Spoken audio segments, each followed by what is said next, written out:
邻居大爷总幻想自己是利坚国人，天天半夜2点开始晨练，谁敢说他扰民，他就指着人鼻子骂。我过的可是利坚国时间，利坚国，懂不懂啊？你们这群土鳖！要是有人报警，他就直接躺地上，说我们龙国没人权，不如利坚国自由。我2岁大的女儿被他吵得天天哭，老婆性子软，一直劝我别惹他，可我只是冷笑。巧了不是？我常年全球出差跑订单，等着。我亲自带他去感受感受正宗的历史自由。我在大厂当牛马10年，工资没涨，职位没升，出差倒是越来越频繁了。今天我刚从欧洲出差回来，时差还没倒明白，楼下就传来了一阵嘿嘿哈哈的叫唤声。我打开手机看了眼，好家伙，半夜2点整，还没搞明白什么情况，我2岁大的女儿就哇哇哭了起来。老婆连忙披衣做起哄闺女。我皱着眉头推开窗户朝下看去，发现楼下小广场有个地中海大爷正在跑圈，嘴里还嘿嘿哈哈的喊着口号，全小区都是他的回音。老婆跟我解释，那大爷姓李，就我出差那段时间，他儿子全家都搬去了利坚国，而之所以把李大爷一个人留在国内，纯粹是因为他儿子也受不了他的脾气。不过自打那天起，李大爷就天天嚷着自己是利坚国人，要过利坚国时间。老婆说到这儿我就明白了，现在是北京时间半夜2点，那利坚国时间就是早上8点，难怪这老家伙现在就晨练上了。可这是龙国，不是利坚国。我看着大哭不止的女儿，气的是浑身发抖。我扯着嗓子对楼下喊：大半夜的叫什么叫？怕阎王爷收你找不着路，搁这发定位呢！李大爷闻声立马就停止了晨练，随即转身抬头，拿手对着我所在的楼层就是一顿数，随后他就朝我的方向跑了来。2分钟后，我家的房门被他砸的是震天响。8楼的，我看清了，就是你！现在国内的年轻人就是没素质，这要是放在利安国，看我不撕烂你的嘴！老婆听到声音忙，让我进屋躲躲，说这种无赖警局都拿他没办法。可我只是笑着让老婆抱着闺女先进卧室，还保证自己一定跟她好好谈。关上卧室门后，我脸上的笑容瞬间消散，转身就朝房门快步走去。我刚打开房门，一股恶臭就朝我迎面扑来，不知道的还以为是大便成精了。李大爷见我开门，立马就指着我的鼻子大骂：臭小子，刚才你凭什么骂老子？他一开口，那股恶臭更浓郁了。我朝后退了2步，这才开口：我刚才是冲楼下骂人了，可你怎么知道我骂的是你？李大爷明显愣了一下，可马上就面带恼怒道：不是骂我，你还能是骂谁？见过捡钱捡包的，还头一次见有人捡骂的。大爷，难不成这也是利坚国特色？李大爷被气的是脸色发黑，呼哧呼哧直喘粗气，缓了半天，他才愤愤开口说：那楼下就他一个人，我肯定是在骂他。听到这话，我猛一拍手，摆出一副恍然大悟的样子。我说是谁？天天大半夜的在楼下吼叫，原来是你这老东西啊！李大爷听到这话脸更黑了，他大骂我懂个屁，说他儿子是利坚国人，过的可是利坚国时间。听到这，我立马学着他的话阴阳怪气道：行，你了不起，你清高，你儿子过的是利坚国人，你过的是利坚国时间。李大爷被气急，抬手就要抽我，可不等他动手，我直接就笑着把脸凑到了他跟前。他被这一下整懵了，眼珠子是滴溜溜的转，很快就注意到了我家门前的监控，赶忙把手放了下来。眼挺毒啊，本来还指望着讹你个10万8万呢。王八蛋，还想讹老子？老子出门讹人的时候，你爹都还在娘胎呢！似乎是为了向我证明他的话不假，说完他就捂着心脏一摇一晃的往地上躺，嘴里还说着他被我气得心脏病犯了。可我只是冷笑着说他不经夸，刚还说他眼毒，没想到脑子不好使。说完我就抬手指了指正对着他的监控，现在的监控可都是带录音的。李大爷听完这话也不装了，一个鲤鱼打挺就站了起来。行，小子，算你有种，你给老子等着的！说完，他就气冲冲地朝楼下走了去。等我回到卧室时，女儿已经睡着。老婆问我有没有跟人吵架，我摇头表示没有，怕再吵醒女儿，我抱着被子跑到了客厅。因为时差原因，直到凌晨我才堪堪睡着。也不知过了多久，一阵急促的手机铃声把我吵醒了。刚接通电话，那头就传来了业委会主任孙姐惊慌的声音：小吴啊，你赶紧到小区亲子角来，你老婆被那个李大爷缠上了。孙姐这话给我惊出了一身冷汗，也顾不得打听情况，我忙让她帮我照顾好老婆孩子，说我马上就赶过去。说完，我就一把掀开被子，登上拖鞋飞也似的出了门。亲子角在我们小区东侧，离我家不远，没2分钟我就赶到了地方。此时那里早已围满了人，我刚靠近，就听到了李老头气急败坏的声音：我说你们这些龙国人还有没有点公德心？现在都什么时间了，居然还让这些小王八蛋们在这儿大喊大叫，不知道会吵到老头子我睡觉吗？李大爷，您看啊，现在才下午6点。什么6点？我只知道现在是利安国时间半夜12点，你们吵到老子睡觉了！李老头说完就一把推开孙姐，凶神恶煞的朝我老婆走了过去。臭娘们儿，今天不赔我20万，你们别想走！我老婆生性温柔，从没跟人吵过架，如今怀里还抱着女儿，更是没辙。见李老头一步步逼近，他顿时就被吓得是双眼含泪，女儿更是哇哇大哭。可就是这一哭，更惹得李老头心烦，他张牙舞爪的就要上手去抢我闺女。而此时，我终于拨开了人群，旋即就3步并作2步冲到了老婆跟前。李老头见到我明显一愣，可下一秒他就被我一把揪住衣领，甩到了一边。老婆见到我，顿时就委屈的哭了出来。她说她今天下午刚带女儿到这儿玩一会儿，那李老头就跟疯了似的跑过来，非说孩子吵到他睡觉了，要赔他20万块。我闻言只是轻轻拍着老婆的后背，告诉她一切有我呢。只是我话刚说完，李老头那边就咋呼着说，我敢摔他，让我必须再赔他10万。碰一下就要10万，那我卸你一条腿，你打算要多少？李老头被我吓得有点哆嗦，可到底还是梗着脖子跟我对峙。怎么着？你个小兔崽子还想打我呀？我说你们这群龙国的土鳖，连尊重老人都不会吗？利坚国那么好，你儿子怎么不接你去啊？哦，难不成是你儿子也看你心烦，这才故意不带你的？他显然被我这话戳到了痛处，马上就脸红脖子粗的跟我喊，他去不去用不着我管。紧跟着他还炫耀说，我儿子在利坚国住大别墅，你就是个穷打工的，连利坚国的边都摸不着。见众人都不说话，李老头更得意了。龙国就是不自由，不让晨练，还不让人睡觉。这要是在利坚国，我想干什么就干什么，谁管得着？周围的邻居们也早就看不惯他，此时纷纷开口帮腔。有邻居劝他讲点道理，说下午6点正是孩子玩的时间，总不能因为他一个人睡觉就让全小区都闭嘴吧。还有邻居问他半夜扰民的时候怎么没想着别人也在睡觉，指责他双标得过分。李老头见众人都向着我，直接就躺地上开始撒泼打滚，拍着地面哭个不停。哎呀，龙国没天理呀！所有人都在欺负我这个老头子，我要投诉，我要找领导，我要去利坚国告你们。见此，我也懒得跟他废话，直接掏出手机吓唬他说，刚才他抢我女儿，讹诈我，以及他崇洋媚外的话，我可都录下来了。我让他要么现在给我老婆道歉，要么我现在就报警，顺便把视频发到网上，让大家都看看他是个什么嘴脸。李老头听到这话，脸色瞬间就是一阵青一阵白，可最终他也只能是不情不愿地爬起来，嘟囔着说了句对不起，就灰溜溜地走了。周围的邻居们都拍手叫好，老婆也松了口气，紧紧抱着我胳膊，脸上满是庆幸。我揉了揉她的头，可心里却已经下定了主意，既然李老头这么向往自由的利坚国，那我干脆就遂了他的意，亲自送他过去。当天晚上，我就主动向公司申请去利坚国对接一个合作项目，因为合作方最近新换的领导极其难搞，没人愿意触这个霉头，所以我的申请刚交上去，公司立马就批准了。见此，我嘴角不禁勾起一抹笑意。第二天一早，我故意在小区楼下偶遇了李老头，他看到我就想躲，可我却主动凑了过去。我笑着告诉他，3天后我就要去利坚国出差了。就你，还利坚国出差，你配吗？利坚国是什么地方？那可是我儿子那样的精英才能去的。见他不信，我直接掏出手机给他看了订好了去往利坚国的机票。李老头见此眼都亮了，他激动地搓着手，求我带他一起去。他说他一直想去利坚国，可他儿子不接他，他自己也不知道怎么买票。可我只是摇头，说我是去出差的，带着他不方便。李老头急了，拉着我的胳膊，怎么也不肯松手。见他这副样子，我心里暗笑，面上却装得很是勉强。行吧，那我就带你一场。接下来3天，李老头忙前忙后，再也顾不得半夜晨练了。小区里难得安静。3天后，我们一起登上了去往利坚国的飞机。李老头一路都在念叨，说他终于要到利坚国了，终于能过真正自由的日子了。我靠在椅背上，心里只觉可笑。就他这号的，也就国内惯着他，等出了国，一天挨8顿都是少的。一到利坚国，我立马让李老头联系他儿子李红。李红接到电话也是被吓了一跳。爸，你怎么过来了？我不是让你老实在家待着吗？可李老头已经到了，李红也没办法，只能先托我给他找个酒店。我没推辞，就安排李老头住在了我隔壁。回房间之前，我还特意笑着跟李老头说：“恭喜啊，李大爷，这回你终于能好好享受你的自由了。”李老头闻言只是冷哼一声，随即就重重关上了房门。可我看得清楚，他的眼里满是兴奋。果然，半夜2点，走廊里就响起了一阵熟悉的嘿嘿哈哈的叫喊声。我知道李老头又自由上了。我起身走到门口，发现他不仅在酒店走廊跑圈喊号，甚至还拿着个大喇叭放音乐助兴，声音大的整个酒店都能听到。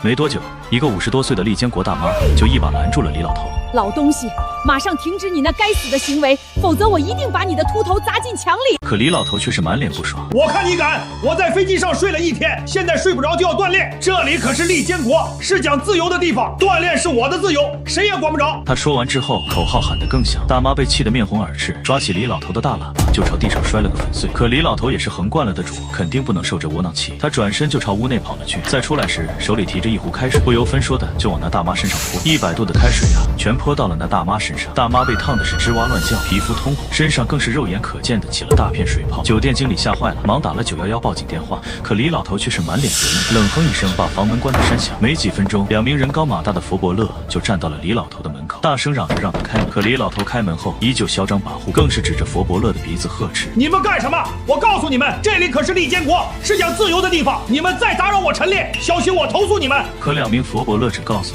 他涉嫌深夜扰民和故意伤人，要抓他。李老头压根不听，反而直接上手推搡，甚至还撒泼似的躺在地上，大喊着佛伯乐打老子。佛伯乐的脸色瞬间沉了下来，直接就从身后掏出了警棍，警告他马上起来。可李老头见此更是来劲了：“你吓唬谁呀？”说完，李老头转身就冲进房间，拿出了一把水果：“你过来，过来，我就捅死你！在龙国都没人敢管我，在利坚国还能让你们欺负了！”我站在一旁，清楚地看到佛伯乐的眼神变得严肃，他们立马举起手枪，厉声呵斥李老头放下刀具。可李老头此时满脸得意，依旧拿着水果刀朝他们挥舞，嘴里还叫嚣着：“还拿枪？你开啊！你要不敢开，你是我孙子！告诉你，我儿子可是精英，你敢动我一根手指头，我儿子一定不会放过你！”可李老头话音刚落，一声枪响就划破了酒店上空。枪声过后，整个酒店都陷入了死一般的寂静。约莫3-5秒钟之后，李老头杀猪般的惨叫打破了这片寂静，震得我耳膜生疼。直到此时我才看清，那颗子弹精准地击中了李老头握刀的手腕，水果刀掉在地上，发出清脆的响声。李老头惨叫一声倒在地上，脸上的得意被剧痛和恐惧所取。怎么会？怎么会？你们居然真的敢开枪打我？不对，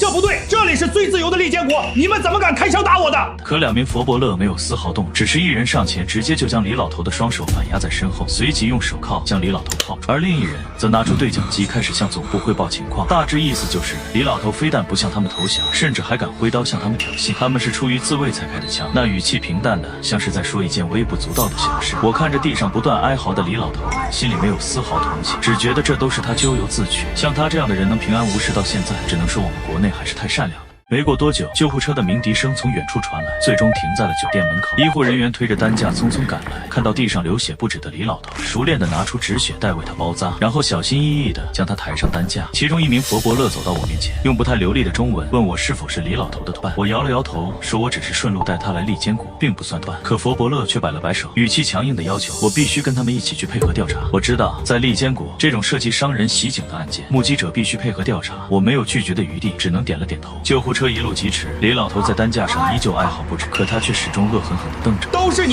你害我被枪打！你要是看好我，我能变成这样吗？你等着，我儿子不会放过你的！可我却懒得理他，这也能怪我头上，他这人还真是无药可救。到了医院，医护人员将李老头推进了急诊室进行手术，我则被佛伯乐带到了医院的警务室做笔录。我详细地说明了事情的经过，从李老头在酒店走廊扰民，与利坚国大妈发生冲突，到他持刀威胁佛伯乐被开枪打伤，每一个细节都没有遗漏。做完笔录，佛伯乐告诉我可以暂时离开，但要保持电话畅通，后续还要我配合调查。我刚走出警务室，就看到一个跟李大爷很像的中年人急匆匆从外面跑来，我猜他就是李红。他看到我，眼睛瞬间就红了，几步冲到我面前，一把揪住我的衣领。我爸他为什么会被枪打？肯定是你害的，是不是？我用力推开他的手，语气冰冷地告诉他，他父亲是自己作死。我说他父亲在酒店走廊大半夜扰民，还持刀威胁佛伯乐，被开枪打伤都是咎由自取，跟我没有任何关系。李红冷笑一声，眼神里满是不屑和愤怒。要是不跟你一起来，能发生这种事吗？是你带他来的，你就有责任看好他。现在他被开枪打伤了，你必须赔偿，最少20万美金，不然我跟你没完。我看着他蛮不讲理的样子，顿时就火了。这父子俩还真是一路货色，不管自己做错了什么，都要把责任推到别人身上。我冷笑一声，说来利坚国那是他父亲求着我的，他扰民袭警都是自己的行为，我没有义务看好他，至于赔偿更是不可能。我让他有本事就去告我，看看法院会不会支持他这种无理取闹的要求。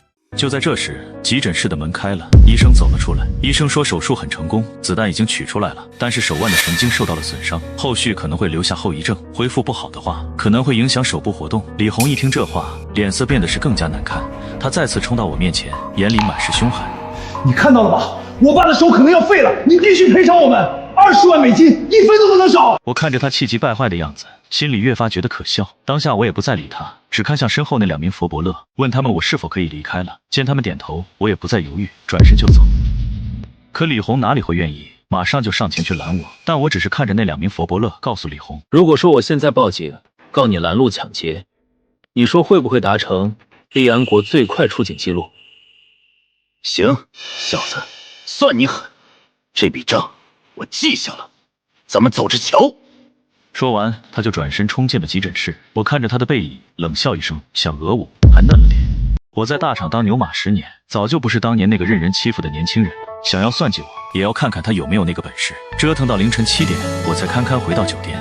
简单收拾了一下东西，我就叫了辆计程车去合作方公司对接业务。这次公司安排我来利坚国对接的项目是一个非常重要的合作，利润高达8000万，公司上下都非常重视。可因为这个项目的合作方新换的领导极其难搞，没人愿意来，我才主动申请过来。一方面是因为提成丰厚，另一方面也是为了送李老头一程，让他好好感受一下他心心念念的利坚国自由。按照公司给的地址，我打车来到了合作方公司。这是一家位于利坚国西部的大型建造公司，专营大型货轮建造。而我此行的目的就是想让这家建造公司采我们公司采买货轮配件和其他设施。我按照前台的指引来到了会议室，等待合作方的对接人。没过多久，会议室的门被推开了，一个穿着西装戴着眼镜的男人走了进来。看到我的时候，我们2个人都愣住了。这个男人竟然就是李红。李红显然也没想到来跟他对接业务的人竟然是我，他的脸色瞬间变得阴沉下来，眼神里满是敌意和不屑。他双手抱胸走到我面前，带着一种居高临下的姿态。怎么，你们公司是没人了吗？竟然派你这么一个没素质的玩意儿过来对接这么重要的项目！我强压下心里的怒火，脸上露出一丝淡淡的笑容，伸出手向他打招呼。我说不管我是什么身份，但到底是来洽谈业务的，希望我们接下来能够合作愉快。李红瞥了一眼我的手，没有去握，反而冷笑一声，说我们之间不可能合作愉快。他还说我把他父亲弄成那样，还敢跟他谈合作，直言这个项目我想顺利完成，门都没有。说完，他就走到会议桌的主位上坐了下来，拿起桌上的文件随意翻了翻，然后扔到我面前。这是我们公司的合作方案，你先看看，要求很高，一点不符合就直接取消合作。每次对接必须提前半小时到，迟到1分钟按违约处理，违约金从合作款里扣。我拿起文件平静地看了起来。我知道李红这是故意在刁难我，因为他父亲的事情，他想报复我，想让我在这个项目上栽跟头，让我丢工作。但我并没有生气，反而觉得很可笑。他以为这样就能难倒我吗？在大厂摸爬滚打10年，我什么样的刁难没遇到过？这点小伎俩对我来说根本不值一提。方案我看完了，里面有几个地方需要再沟通一下。可我话都没说完，就被李红直接打断。你是不是觉得我们的方案有问题？方案就这样，要么照做，要么取消合作。你没资格讲条件。我不是在讲条件，而是为了2家合作能够顺利进行。我劝他，我们都是为了工作，没必要因为个人恩怨影响了合作进展。李红被我怼得说不出话来，他恶狠狠地瞪着我，眼神里满是不甘和愤怒。他知道我说的是对的，毕竟这次合作对他们公司来讲也能节省一大笔成本，他不能因为个人恩怨就真的取消合作。可道理李红明白，但他就是咽不下心里的那口气，只能继续找我的麻烦。行，你说的这些问题我可以跟公司反映，但是你必须按我们的方案来执行。我们要召开项目启动会，迟到1秒钟，后果自负。我点了点头，没有再多说什么。我知道跟李红这种人多说无益，只有用实力说话才能让他闭嘴。离开合作方公司，我回到了酒店。刚进门就接到了李红的电话，电话那头传来了李老头的声音，语气里满是嚣张。我知道你在跟我儿子对接项目，你必须赔我20万美金，不然我让合作黄掉，让你丢工作。别白日做梦了，想要赔偿没有，想让我丢工作，你没那个本事。你好好在医院养伤，别再出来丢人现眼了。说完，我就直接挂断了电话。接下来的几天，我每天都准时到合作方公司对接业务。李红果然处处刁难我。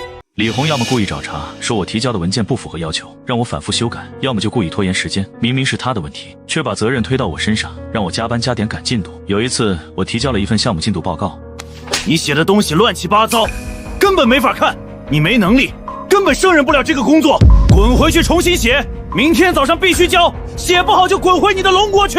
周围的同事都看了过来，眼神里满是同情和嘲讽。我弯腰捡起地上的报告，平静地看着李红，向他说明这份报告我是按照他们公司的要求写的，里面的每一个数据都准确无误，每一个环节都写得很清楚。我告诉他，如果他觉得有问题，可以指出具体的地方，我可以修改，但他不能不分青红皂白就把报告扔了，更不能人身攻击。李红被我怼得脸色一阵青一阵白，他没想到我竟然敢当众反驳他。他咬了咬牙，强词夺理地说他不管，就是觉得不行，让我必须重新写，不然就按违约处理。我没有再跟他争辩，只是点了点头，告诉他我会重新写。但我也提醒他，我是来对接业务的，不是来受他羞辱的。如果以后他再这样人身攻击我，再故意刁难我，我就会向他们公司的高层反映，到时候谁难看就不一定了。李红看着我坚定的眼神，心里不禁有了一丝忌惮。他清楚，如果我真的向公司高层反映，他肯定会受到处罚。可他还是冷哼一声，让我赶紧去写，别耽误时间。我拿着报告转身离开了会议室。不过经过这几天的接触，我也渐渐明白了一件事：这李红之所以处处刁难我，不仅仅是因为他父亲的事情，更重要的是他自己本身就没什么能力，对这个项目也一知半解。他害怕我看出他的破绽，害怕我把他的无能暴露出来，所以他才会通过刁难我、羞辱我来掩饰自己的自卑和无能。在接下来的对接工作中，我一边忍受着李红的刁难和羞辱，一边认真地梳理项目的每一个环节，仔细核对每一个数据。慢慢的，我发现了一个奇怪的地方：李红在项目的资金拨付和物资采购环节总是含糊其辞，不愿意提供详细的明细，而且每次提到这些环节，他都会刻意转移话题。我心里顿时起了疑心。凭借着我在大厂10年的工作经验，我隐约感觉到李红在这一项目上绝对有问题，甚至是他在私吞公款。为了证实我的猜测，接下来几天，我开始仔细核对项目的预算和实际支出，查看每一笔资金的拨付记录，留意李红的一举一动。果然，没过多久，我就发现了一些蛛丝马迹。李红利用项目资金拨付的漏洞，虚构了一些物资采购的订单，将一部分项目资金转移到了自己的私人账户上，而且他还暗中勾结了一家小型供应商，虚报价格，从中赚取差价。这些证据我都一一记录了下来，并且偷偷复印了相关的文件，保存了下来。看着手里的证据，我嘴角不禁勾起一抹笑意。李红，你不是想刁难我、报复我吗？你不是想让我丢工作吗？现在我就让你知道什么叫做搬起石头砸自己的脚。我决定将计就计，假意服软，让李红放松警惕，然后引诱他和李老头一步步走进我布下的陷阱。第二天，我特意提前来到公司，找到了李红，脸上露出一副疲惫和无奈的表情。我向李红表示，这段时间我也想通了，之前是我不对，不该跟他针锋相对，不该惹他和李大爷生气。我还说这个项目对我来说非常重要，我不能失去这份工作，恳求他以后别再刁难我了，我一定好好配合他，把项目做好。李红看到我服软的样子，脸上露出了得意的笑容，他双手抱胸，居高临下的看着我，说我早这样就好了，非要跟他对着干，吃苦头的还是我自己。他表示既然我知道错了，就饶我这一次，让我以后好好听话，好好干活，他就不会再刁难我了。我连忙装作感激的样子向他道谢，说我一定会好好听话，好好干活。等忙完这些事，我又立马提着2箱礼物跑去医院赶去看李老头。许是李老头从李红那知道我服软了，见我提着东西到来，脸上的得意是藏都藏不住。哟呵，你小子以前不是挺横的吗？现在这是怎么回事？怎么就软了？听到李老头这话，我虽然火大，可脸上依旧强装着笑。我跟李老头说，以前是我年轻不懂事，想让他看在我现在幡然悔悟的份上，就让他儿子饶了我，我不能丢了这份工作，毕竟全家都还要靠我养活呢。可李老头一听这话却是更嚣张了，他直言我现在知道服软了，晚了。另外他还强调之前说的让我赔偿他20万美金的事1分都不能少。我等的就是他这句话，当即表示能不能少点，不然就是把自己拆零碎了，也没那么多钱啊。可李老头只是不管，说拿不出那么多钱，就等着被公司辞退吧。见李老头话说到这份上，我立马装出一脸纠结却又不得不那么做的样子。我告诉他，我确实拿不出那么多钱，但是知道有一个办法可以帮我赚到，但是风险有点大，我不敢轻易尝试。李老头一听到能赚大钱，立马就来了精神，语气急切地问我是什么办法。我故意压低声音告诉他，是我跟他儿子对接的这个项目，这个项目利润高达8000万，而且在资金拨付和物资采购环节有一些小漏洞，只要稍微操作一下，赚个100-200万根本不是问题。我还说，我本来想跟他儿子一起做，但是我害怕他儿子不答应，而且这要是万一被发现了，我不但会被开除，甚至是会坐牢。可李老头闻言却是不屑地撇了撇嘴，他说有他儿子那边有他去说，还说他儿子在他们公司可是精英，只要他操作，肯定不会被发现的。李老头让我赶紧跟他儿子好好商量，一定要抓住这个机会赚大钱，还说到时候他们也能过上好日子，再也不用看别人的脸色了。我装作犹豫的样子，说我还是有点害怕。可李老头此时满脑子都是那100-200万，当即就表示，你害怕什么？这么好的机会，错过了就再也没有了。你放心，我现在就给我儿子打电话，让他一定要跟你一起做，一定要抓住这个机会。我装作感激的样子向他道谢，说那就麻烦李大爷了，我就等着他的好消息。随即我就默默离开了病房。关上门的那一刻，我不禁心中冷笑，李老头，你以为这是一个赚大钱的机会，殊不知这是一个能让你们父子俩万劫不复的陷阱，很快你们就会为你们的贪婪付出代价。果然没过多久，李红就给我打了电话，语气里满是急切和兴奋。他告诉我，他爸刚才给他打电话了，说我跟他说了项目的事情，他让我放心，这件事他已经决定做了，让我赶紧把相关的资料整理好，明天带给他，他们尽快操作，争取早日赚到钱。好，再见李经理。挂了李红的电话，我嘴角的笑意就没停过。李经理，资料我整理好了。哎，这份资料里，我故意留下了几个看似隐蔽，实则一查就破的漏洞，既让李红觉得有利可图，又能为后续的举报埋下伏笔。李红接过资料，迫不及待地翻看起来，眼神里满是贪婪，连看我的眼神都温和了不少，再也没有了之前的刁难和嘲讽。这事儿只有我们3人知道，事成你3成。我全听您安排，能保住工作，分点辛苦钱就知足了。接下来的日子，李红彻底放开了手脚。有了我的助攻，他更加肆无忌惮地侵吞公司资产。他按照我给的方案，不断虚构采购订单，虚报物资价格，把一笔笔项目资金转移到自己的私人账户，还暗中给那家勾结的小型供应商打款，赚取高额差价。我则一边假意配合他，帮他伪造相关文件，核对虚假数据，一边悄悄收集他更多的犯罪证据，包括他转账的记录与供应商的勾结凭证，还有他每次拿到钱后得意洋洋的录音。钱什么时候到账？千万别搞砸了。等拿到钱，我就在利坚国买房子，过上精英生活。您耐心等，很快就能拿到钱，房子肯定能买到。李红也越来越得意，他以为自己做的天衣无缝，却不知道他的每一步操作都被我记录得清清楚楚。那群高层都是废物，根本发现不了我的手段。我表面上连连附和，心里却暗自冷笑，等着看他身败名裂的那天。时间过得很快，转眼间就到了第一期产品交付的日子。这一天对李红来说是他梦寐以求的日子。按照他的计算，第一期产品交付后，公司会拨付一笔大额款项，他只要再操作一下，就能拿到近100万美金，彻底实现百万富翁的梦想。交付当天，李红特意穿了一身崭新的西装，头发梳得油光水滑，脸上满是志得意满的笑容。他早早的就来到了交付现场，指挥着工作人员进行交接，时不时的跟合作方的人寒暄，语气里满是炫耀。我跟在他身边，依旧是那副小心翼翼、唯唯诺诺的样子。我早就已将李红侵吞公司资产的证据递交给了合作方高层，他们早就已经安排好了一切，就等今天。当第一期产品顺利交付，合作方的负责人当场表示会尽快拨付相关款项时，李红的眼睛都亮了，脸上的笑容越发灿烂。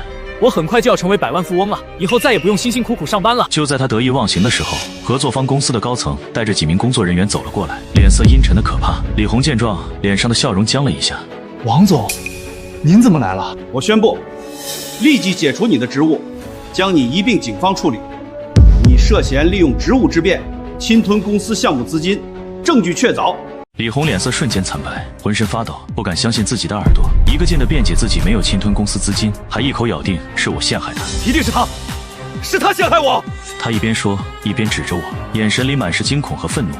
我缓缓走上前，拿出早已准备好的证据，递到王总面前，又展示给现场的人看，向大家说明这些都是李红侵吞公司资产的证据，每一份都真实有效，足以证明他的罪行。现场的人看完证据，都露出了震惊的表情，看向李红的眼神里充满了鄙夷和厌恶。李红看着那些证据，双腿一软，差点瘫倒在地，嘴里不停地念叨着：不可能，我明明做那么隐蔽，怎么会被发现？就在这时，几名警察走进了交付现场，走到李红面前，出示了逮捕令，表明身份后，要求他跟自己走一趟，配合调查。李红还想反抗，嘴里大喊着自己是被冤枉的，可警察根本不给他机会，直接上前给他戴上了手铐。他被警察带走的时候，眼神死死地盯着我，充满了恨意和不甘。你不得好死，我不会放过你的！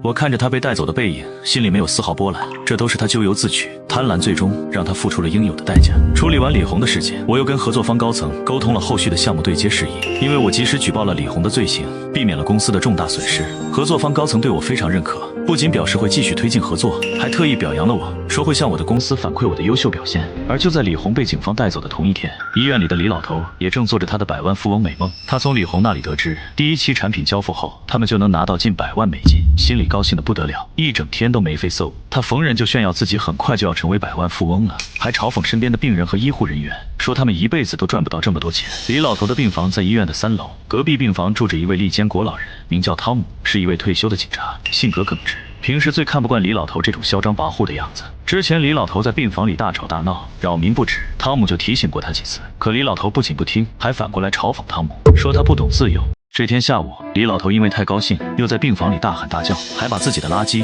扔到了汤姆的病房门口。汤姆实在忍无可忍，就上门去找李老头理论，让他把垃圾清理干净，不要再扰民。可李老头正处于兴奋之中，哪里听得进去汤姆的话？他双手叉腰，一脸嚣张地指着汤姆的鼻子大骂，嘲讽汤姆没资格管自己。你算什么东西，也敢来管我？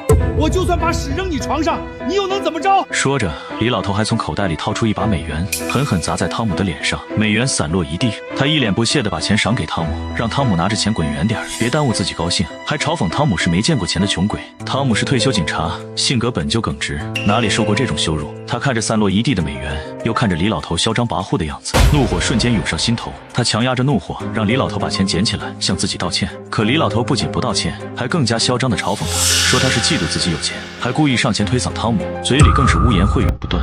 终于，在李老头的不断刺激下，汤姆已是忍无可忍。随即，汤姆猛地从腰间掏出枪，指向李老头。厉声警告他赶紧道歉。可李老头根本不怕，虽然此前他真的被人拿枪打了，可那是警察。甚至李老头还嚣张地表示汤姆的枪是假的，因为在龙国普通百姓手里根本不可能有枪。他冷笑一声，非但没有道歉，反而一步步朝着汤姆走近，嘴里还叫嚣着让汤姆有本事就开枪。你开枪啊！有本事你就开枪！我儿子是精英，他不会放过你的。李老头的话彻底激怒了汤姆。就在李老头快要走到汤姆面前，伸手就要去抢汤姆手里的枪时，汤姆果断扣动了扳机。随着一声枪响，子弹击中了李老头的后腰，李老头惨叫一声，倒在地上，鲜血瞬间染红了地面。他脸上的嚣张和得意瞬间被剧痛和恐惧取代，嘴里不停地哀嚎着，喊着自己的腿好痛，让汤姆赶紧救他。汤姆看着倒在地上的李老头，没有丝毫同情，他收起枪，拨打了911报警电话。等佛伯勒赶到，汤姆说他是正当防卫，是李老头先挑衅，先动手推搡他，他无奈之下才开枪自卫。医护人员很快就赶到了病房，对李老头进行紧急救治。经过检查，李老头的脊柱被子弹击中，骨骼碎裂，神经严重受损，虽然保住了性命，但再也无法站立，终身残废。医生告诉李老头，他以后只能躺在床上或者坐在轮椅上，再也不能像以前那样跑跳晨练了。李老头得知这个消息后彻底崩溃了，他躺在病床上嚎啕大哭，嘴里不停地咒骂着，一会儿骂汤姆心狠手辣，一会儿骂我害了他，一会儿又骂他儿子没用，没能保护好他。可他从来没有反思过自己，从来没有想过这一切都是他自己造成的。我得知李老头的下场后，没有丝毫同情。这对父子，一个贪得无厌，妄图侵吞公司资产，最终锒铛入狱；一个嚣张跋扈，沉迷于利坚国自由的美梦，最终落得终身残废的下场。他们都以为利坚国是天堂，以为自由就是为所欲为。可自由从来都不是无底线的，任何国家的自由都必须建立在遵守法律、尊重他人的基础上。